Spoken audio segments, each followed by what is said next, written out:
Glória a Jesus. Gostaria de convidar a todos a abrir a Bíblia no Evangelho de João. Glória seja dada ao nome de Jesus. Gostaria de ler junto com os irmãos no capítulo de número 13, Evangelho de João, capítulo de número 13. A partir do versículo de número 33. Evangelho de João, capítulo de número 13, versículo de número 33. Vamos ler até o versículo de número 38. Amém? Diz assim a palavra do Senhor. Evangelho de João, capítulo 13, versículo de número 33. Filhinhos, ainda por um pouco estou convosco. Buscar-me-eis, e o que eu disse aos judeus, também agora vos digo a vós outros: para onde eu vou, vós não podeis ir. Novo mandamento vos dou, que vos ameis uns aos outros, assim como eu vos amei. Que também vos ameis uns aos outros. Nisto conhecerão todos que sois meus discípulos, se tiverdes amor uns aos outros. Perguntou-lhe Simão Pedro: Senhor, para onde vais? Respondeu Jesus: para onde eu vou, não pode seguir agora, mais tarde, porém, me seguirás. Replicou Pedro: Senhor, por que não posso seguir-te agora? Por ti darei a própria vida. Respondeu Jesus: darás a vida por mim? Em verdade te digo, que jamais cantará o galo antes que me negues 3 vezes. Amém, irmãos? Até aqui. Esse trecho que nós lemos da palavra de Deus são as últimas palavras de Jesus antes da crucificação. São a conclusão de um período em que Jesus caminhou mais próximo de 12 discípulos. 12 homens que foram escolhidos por Deus, escolhidos por Jesus, para caminhar junto com Ele, para aprender dEle e para trabalhar em prol do reino de Deus. Essas últimas palavras de Jesus revelam para nós que o Senhor tinha uma preocupação em particular. Era um discurso que poderíamos chamar de um discurso meio que pesado, porque afinal de contas, ao se referir a esses homens escolhidos por Jesus, ele diz: um de vocês vai me trair. E ainda mais ele diz: todos vocês vão me abandonar. E agora ele se volta para Pedro e diz: e você vai me negar. Então parece que essa intenção ou essa intensidade do discurso de Jesus, como sendo, volto a repetir, as últimas palavras de Jesus antes da crucificação, revelam para nós uma realidade. Algo que o Senhor não falava claramente para os seus discípulos, mas como já estava chegando o fim da sua vida na terra, agora não tinha mais outra alternativa. As cartas precisavam ser colocadas na mesa. E quando o Senhor se refere aos discípulos e trazendo esse tipo de alerta, dizendo: um de vocês vai me trair, todos vocês vão me abandonar, e um vai me negar. Isso pode revelar para nós a fabilidade, ou a inconstância, ou a incapacidade de nós, seres humanos, realizarmos e mantermos o propósito de realizarmos algo voltado para o Senhor. Mas o mesmo Jesus que aponta a ferida é também o mesmo Jesus capaz de remediar. Ele falando com os discípulos, ele diz assim: eu digo a vocês essas coisas para que vocês tenham paz. No mundo tereis aflições, mas tende bom ânimo, porque eu venci o mundo. Quando Jesus diz para os discípulos: um de vocês vai me trair, todos vão me abandonar, e um vai me negar, ele volta-se para a incapacidade do homem, mas ele também dá o remédio. Ele diz: em vocês não há capacidade, vocês vão ter dificuldade para lidar com os dilemas do mundo, mas tenham paz no coração, tenham confiança no coração, não se atemorize, porque afinal de contas, vocês vão passar por aflições, mas eu venci o mundo. Vocês talvez não tenham condições de lidar com os problemas do mundo, mas eu venci o mundo. O que ele está dizendo é o seguinte: se você já identificou a sua incapacidade de lidar com os problemas da vida, eu venci o mundo. Você não pode, mas em mim você chega lá. Você não tem capacidade, mas eu posso te abençoar. Você não tem força, mas eu posso te fortalecer. Você pode estar caído, mas em mim você pode levantar.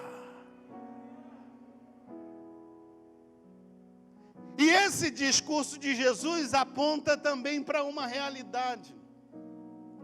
O Senhor está trazendo uma mensagem, e automaticamente após dessa mensagem já vem um exemplo prático. Isso talvez seja uma realidade experimentada por muitos de nós no nosso dia a dia. O Senhor fala conosco uma mensagem, no dia seguinte, ou talvez no mesmo dia, há uma oportunidade para a gente colocar aquilo em prática. Jesus está falando com os seus discípulos, e ele fala a respeito de um novo mandamento. Ele fala a respeito de algo incomum. Quando ele diz é um novo mandamento, ele fala que é algo incomum. Quando ele diz que é um novo mandamento, ele diz que é algo sem precedentes. Quando ele diz que é um novo mandamento, ele está dizendo, quando ele usa a palavra novo, ele está dizendo que é algo que não foi usado, não foi utilizado ainda. E que novo mandamento é esse? Ele diz: um novo mandamento vos dou, que vos ameis uns aos outros. Se nós olharmos para essa primeira declaração, nós vamos ver que aqui não há algo novo dito por Jesus, porque ele por muitas outras vezes já falou a respeito da necessidade de amar uns aos outros. Mas ele traz a novidade de dizer: amem uns aos outros, assim como eu vos amei. Daí talvez a grande dificuldade: amar como Jesus amou,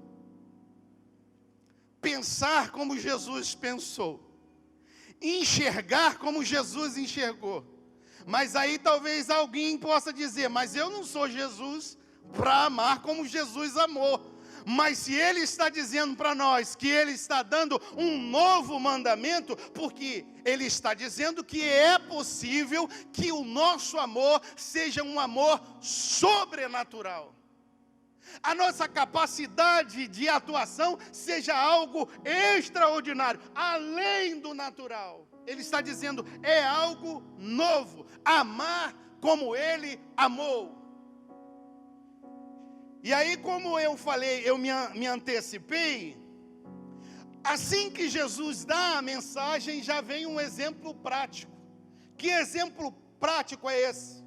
Pedro, sempre Pedro.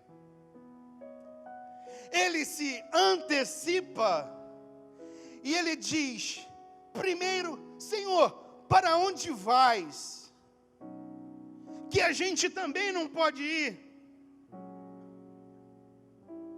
Eu estou disposto a dar a minha própria vida por ti. Existe uma tradução chamada de Bíblia literal, que esse versículo está escrito da seguinte forma: para benefício em lugar de ti, eu estou disposto a morrer. E então, Jesus volta-se para Pedro e diz para ele assim: dar a vida por mim? Ele pergunta a Pedro: dar a vida por mim? Em verdade e em verdade te digo, que antes que o galo cante, 3 vezes você vai me negar.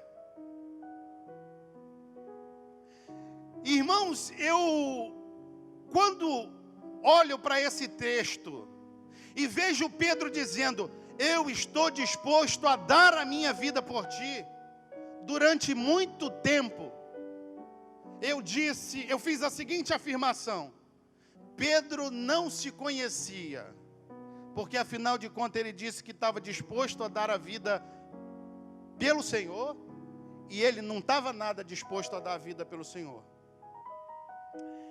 E no meu devocional, nessa semana, algo me saltou aos olhos a respeito dessa declaração de Pedro, porque eu acho que eu estava equivocado.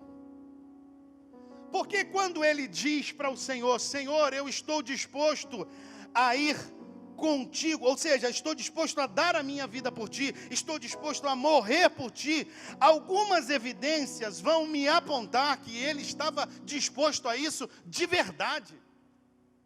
No capítulo 18 de João, no primeiro versículo, vai dizer que ele, junto com os outros discípulos, ele segue Jesus em Jerusalém, mais precisamente no jardim do Getsêmani.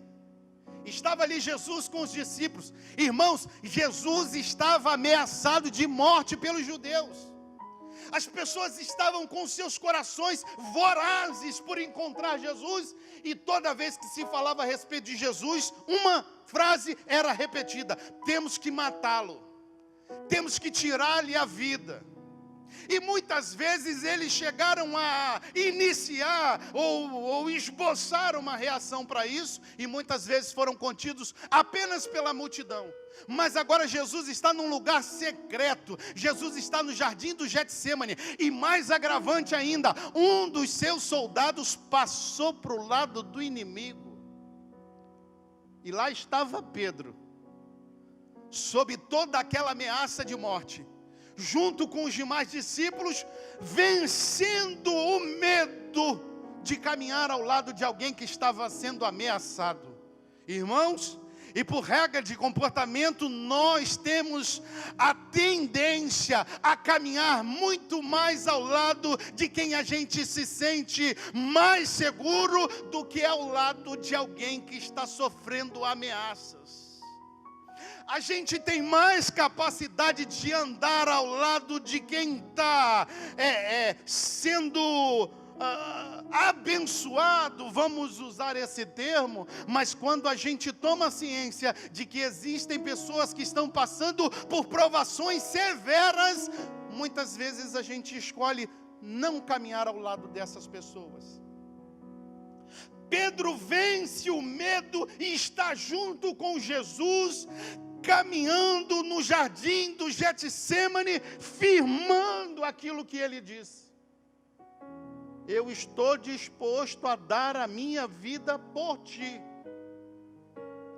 No versículo de número 3, Diz o texto sagrado do capítulo 18, que Judas chega junto com os oficiais do sumo sacerdote, mas não só isso, também com os soldados romanos.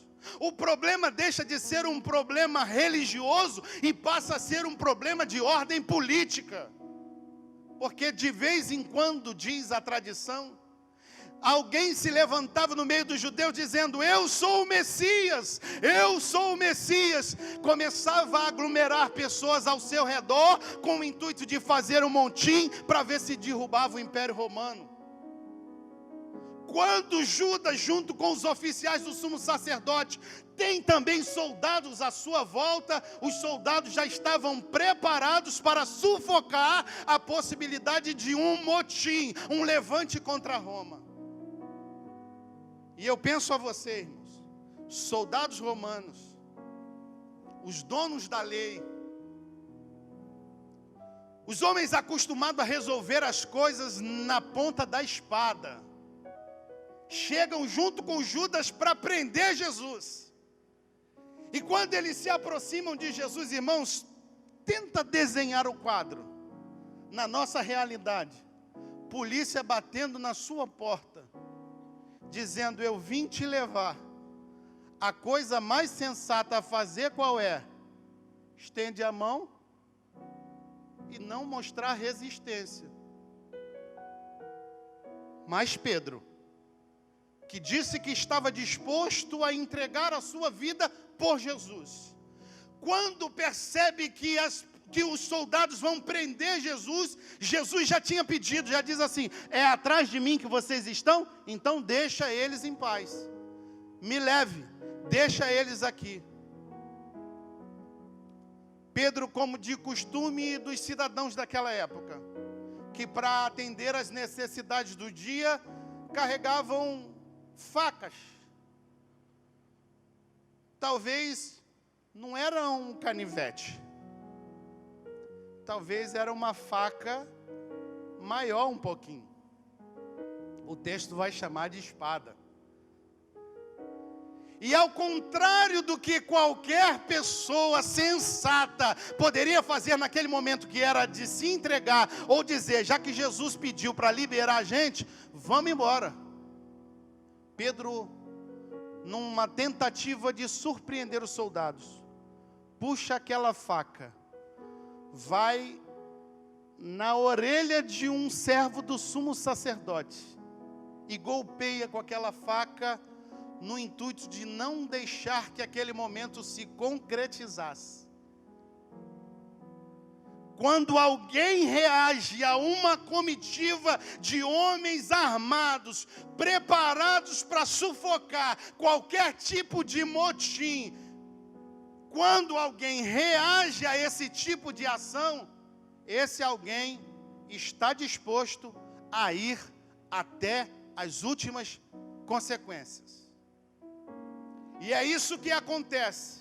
Firmando a declaração que ele tinha feito a Jesus, ele disse: Senhor, eu estou disposto a dar a minha vida pelo Senhor. E ele toma aquela atitude, você conhece a história. Jesus repreende a ele, coloca milagrosamente a orelha do servo, do sumo sacerdote no lugar, e a coisa se tranquiliza. Então eles levam Jesus, os discípulos vão em outra direção, mas se não bastasse isso, no versículo de número 15, diz o texto sagrado que quando eles levam Jesus para a casa de Caifás, o sumo sacerdote, para ser julgado pelos líderes religiosos daquela época, lá estava Pedro, na casa do sumo sacerdote, no ninho das cobras. Irmãos, sempre que alguém fere a um outro alguém, acende um sinal de alerta pela possibilidade do revide, pela possibilidade de que a pessoa tenha deixado naquele momento a coisa acalmar, mas consigo pensou, a próxima vez que eu encontrar aquele camarada, o negócio não vai ficar barato não. Mas a despeito de toda e qualquer ameaça, Pedro vai até o pátio, o quintal da casa do sumo sacerdote. E ali ele, muito próximo do julgamento de Jesus, eu imagino que ele do quintal conseguiu ouvir o Senhor sendo afrontado, o Senhor sendo desrespeitado, as pessoas zombando dele, esbofeteando a ele, e ali muito próximo, algumas pessoas aproximam-se de Pedro e diz assim, você é um dos servos dele? Aí ele diz, não, eu não sou. E aí mais uma vez diz, vocês eram um dos seguidores dele? Ele diz, eu não sou. E aí por fim alguém reconhece a ele e diz assim, olha você, uma das pessoas que estavam lá no Getsemane, olha para ele e diz assim, você é aquele cara que deu uma espadada na orelha do servo do sumo sacerdote. E Lucas vai dizer que nesse momento os olhos de Jesus encontram-se com os olhos de Pedro. E então diz que Pedro chora amargamente e sai daquele lugar.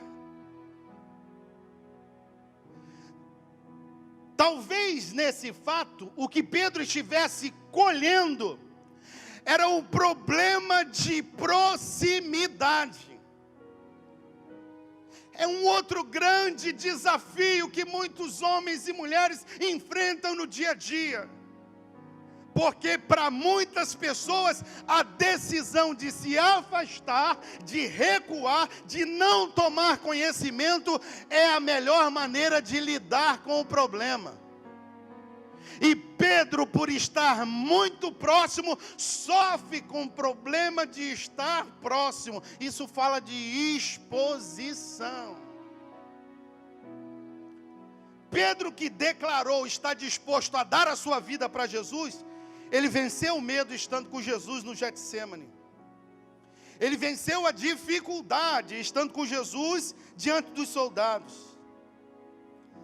Ele reagiu diante do servo do sumo sacerdote.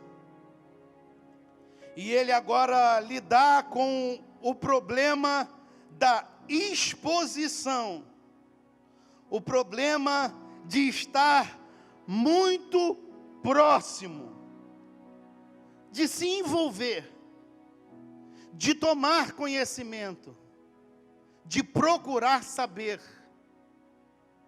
Conhece aquela afirmativa, ou aquela maneira de enxergar a vida, que muitas vezes a pessoa passa por nós e pergunta assim, como você está?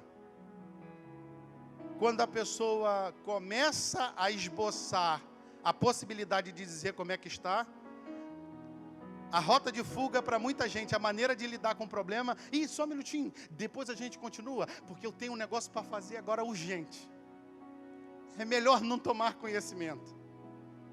É melhor não saber. E quando eu olho para esse texto, para essas informações que me saltam aos olhos quando eu olho para esse capítulo de número 18, eu percebo que a dificuldade que Pedro tinha não era de lutar pela vida, mas a dificuldade que Pedro tinha era de se entregar a vida por um bem maior. Vou repetir.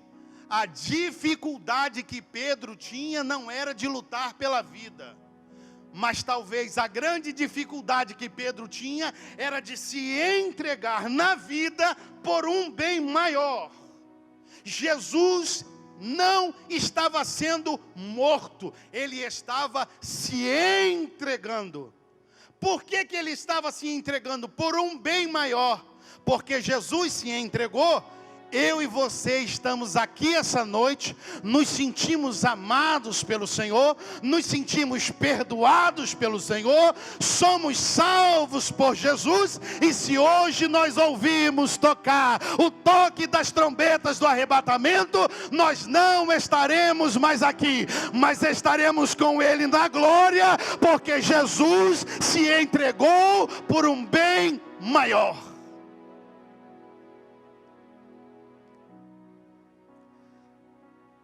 No capítulo 3, no versículo 14, dando uma explicação a Nicodemos, Jesus finaliza com a seguinte declaração: assim como Moisés levantou a serpente de metal no deserto, importa que o Filho do Homem seja levantado, para que todo aquele que nele crê não pereça, mas tenha a vida eterna. Quando nós olhamos para o texto sagrado e vemos escrito que ele vai ser levantado, a palavra ali para levantado é a mesma que exaltado. A palavra ali para levantado é a mesma que exaltado em dignidade. A palavra ali para levantado é a mesma para que exaltado em honra. Alguém pode olhar para Jesus naquela ocasião no alto da cruz e dizer: ai, tadinho, está sofrendo tanto, ai, tadinho, olha lá, tanto que ele fez, tanto que ele se esforçou, e olha lá onde está ele pendurado naquela cruz. Ah, meu Deus, tadinho. Isso é uma visão humana, é uma visão natural, porque nos céus não se olhava para um coitadinho, nos céus olhava para alguém que estava sendo exaltado, nos céus olhava para alguém que estava sendo honrado, no céu olhava para alguém que por um bem maior entregou-se a si mesmo para salvar a humanidade. Quando Jesus ouviu Pedro dizer que ele estava disposto a dar a sua vida, a morrer, Jesus não estava dizendo que Pedro não estava disposto a enfrentar, a lutar pelos problemas da vida. O que Jesus estava dizendo para Pedro é que ele tinha uma proposta para Pedro e para cada um de nós que estamos aqui essa noite. E a proposta do Senhor não é de lutar pelo reino, não nesse mundo. A proposta do Senhor era de se entregar pelo reino. Quando Jesus é levado diante de Pilatos, no capítulo 18, no versículo 36, ele diz para Pilatos, quando Pilatos pergunta assim: você é o rei dos judeus? E ele diz para Pilatos, ele faz a seguinte declaração: em verdade te digo,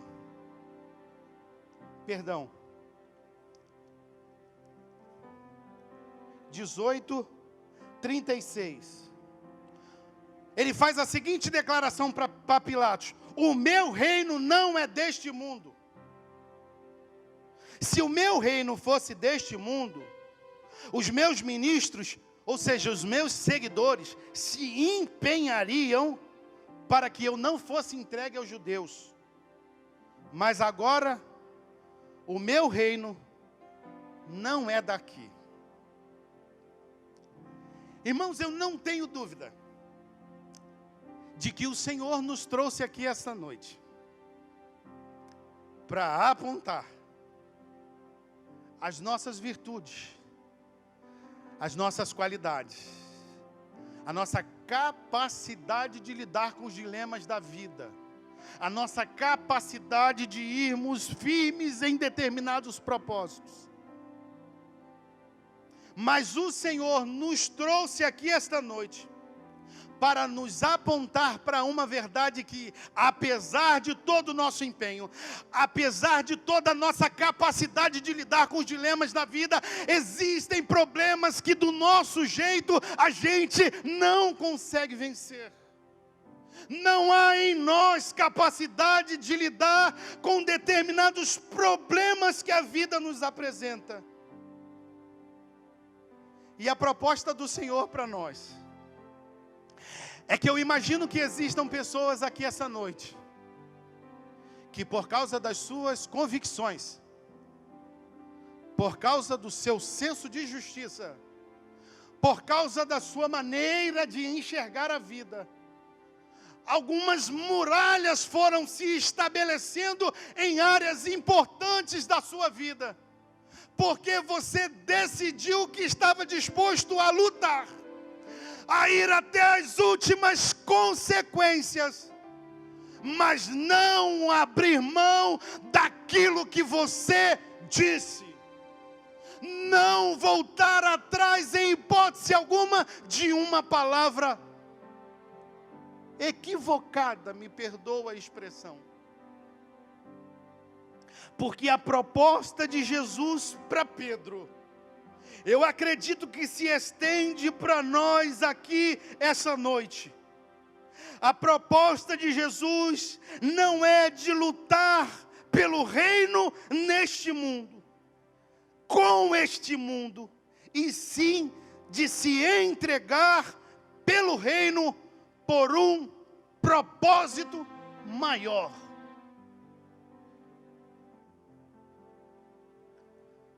Pedro venceu o medo. Vença o medo pelo reino.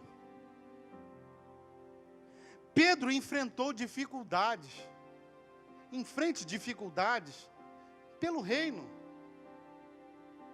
Pedro reagiu, reaja pelo reino. Pedro se expôs, se exponha pelo reino. Um novo mandamento vos dou, que amem uns aos outros, assim como eu vos amei. O convite do Senhor para nós aqui essa noite é que pelo reino, perdoe. O convite do Senhor para nós aqui esta noite é que pelo reino, libere. O convite do Senhor essa noite para nós é que pelo reino, mantenha-se por perto. O convite do Senhor para nós essa noite é que pelo reino, ame. Pelo reino, submeta-se. Pelo reino, reconcilie-se.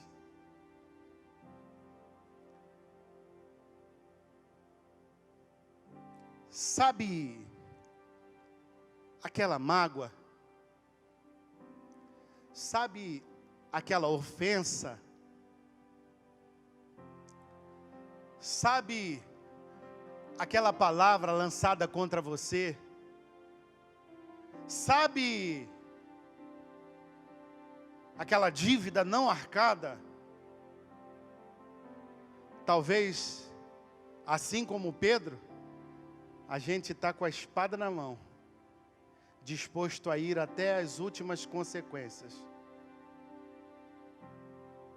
Pedro estava disposto a lutar pela vida. Pedro estava disposto a lutar pelos direitos. Pedro estava disposto a lutar por tudo, pelo seu senso de justiça, pelas coisas que ele acreditava, até as últimas consequências. E talvez foi por isso que ele não conseguiu continuar. Foi por isso, porque ele estava disposto a lutar, que ele não conseguiu prevalecer. Mas o Senhor nos trouxe aqui esta noite para dizer: até aqui você estava disposto a ir até as últimas consequências, mas manter a sua declaração. E antes que seja tarde demais, a gente precisa estar disposto a lutar não com as nossas armas, não pelos nossos propósitos, mas o Senhor nos convida todos os dias a lutar, a se entregar pelo reino de Deus. Na sua casa, as suas atitudes precisam ser tomadas pelo reino de Deus. No seu convívio, no seu dia a dia, as suas atitudes precisam ser tomadas pelo reino de Deus. Na sua escola, no seu trabalho, as suas atitudes precisam ser tomadas pelo reino de Deus. E eu creio que essa noite, proposta para o Senhor, para a nossa vida, é de uma faxina espiritual. Porque Ele quer que, mais do que disposto a lutar, a gente, pelo reino, esteja disposto a se entregar. Evangelho de João, capítulo 21, versículo 18, e aqui eu finalizo. O texto sagrado vai dizer que a despeito da sua impetuosidade, da sua firmeza até onde deu, Pedro foi, tentou, mas ele se deparou com a sua fragilidade e ele não continuou. E ele saiu daquele lugar chorando amargamente, porque ele entendeu que do jeito de Jesus,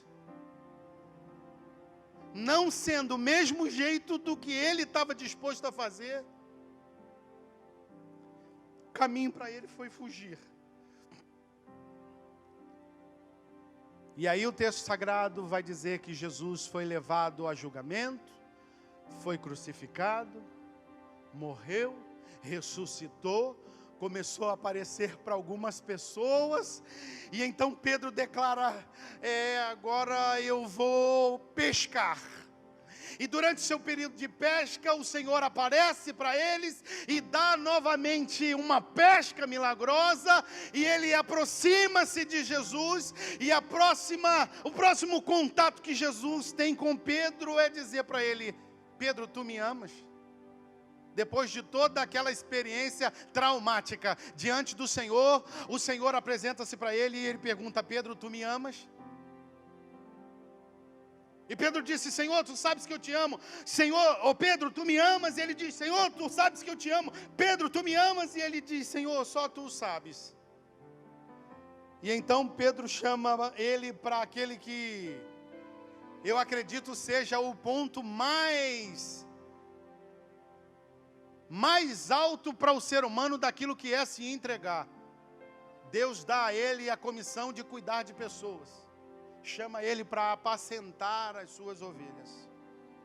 Mas não só isso, no versículo 18, ele diz para Pedro, em verdade te digo, que quando eras mais moço, tu te cingias a ti mesmo e andava onde querias. Quando, porém, fores velho, estenderás as mãos e outro te cingirá e te levará para onde você não quer ir.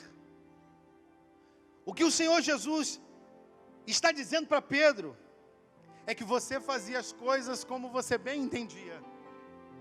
Você levava as coisas no passado do seu jeito. Mas no futuro, primeiro ele diz, no passado você fazia as coisas do seu jeito. No futuro, você vai ser conduzido para lugares onde você não quer ir, ou seja, você vai ter que aprender a renunciar. Mas isso tudo depende de uma decisão a ser tomada no presente. Vem e segue-me. Que essa noite, quem tem ouvidos, ouça o que o Espírito diz à igreja. E se o Senhor está dizendo para a gente perdoar, perdoe. Se o Senhor está dizendo para a gente, deixe ir em paz, deixe ir em paz. Se Ele está dizendo para nós, mantenha-se por perto, mantenha-se por perto. Se Ele está dizendo para nós, ame, ame. Se Ele diz para nós, submeta-se, submeta-se. Se Ele diz para nós, reconcilie-se, reconcilie-se.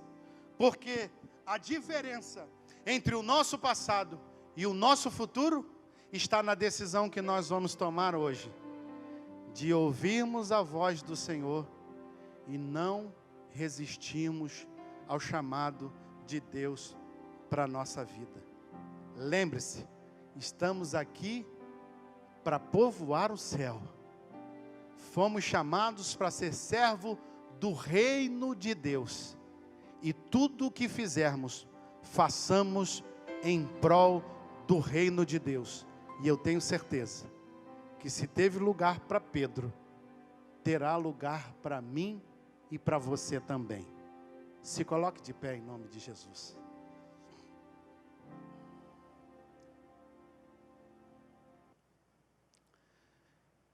Eu creio que essa noite, irmãos, o Senhor preparou para mim e para você. Porque eu acredito que muitas decisões, muitas palavras que foram ditas, muitas coisas que foram feitas, muitas ofensas que nos foram causadas, podem estar travando muitas coisas na nossa vida.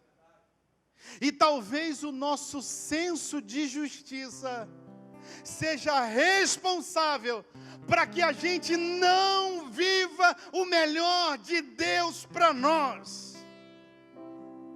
E se você quer, e eu tenho certeza que quer, demonstrar o seu amor por Jesus, demonstrar o seu amor pelo Senhor, ser um homem e uma mulher de Deus, um soldado do reino, lute com as armas que o Senhor te deu.